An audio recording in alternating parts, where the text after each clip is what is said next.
I try to do a little smooth transition for you guys, but we're going to go ahead and get in the shower. This is what my body care routine is going to be looking like. I just had the Dove antibacterial soap, the Dr. Bronner's peppermint soap, like original, to cleanse my body, and a body scrub, all from Target. So I love to use Dr. Bronner's to really get the sweat off my body and the dirt, any odor, especially with hyperhidrosis. I find that this is the best soap.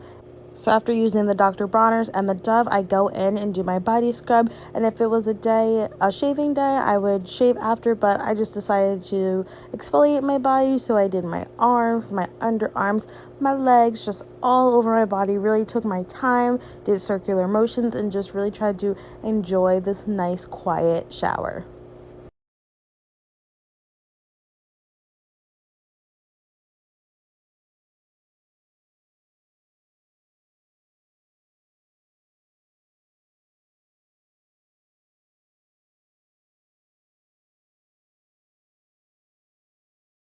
For moisturizer, I'm going in with the Nivea moisturizer. Usually I like to add a body oil, but I was out, so lotion will have to do. And now we're going to go ahead and cook dinner for the fam bam. This is a nice meatless dinner. I really try to incorporate a meatless dinner once a week. So I did the sweet potato skillet that I found from Pinterest, and I just sauteed the sweet potatoes, steamed them for a few minutes, added some red onion, red bell pepper, black beans, and then a little garlic powder, salt, onion powder, and adobo. This is basil. I let that simmer, added some Kobe Jack cheese, and we enjoyed it. 10 out of 10. Thanks for watching. See you next Sunday.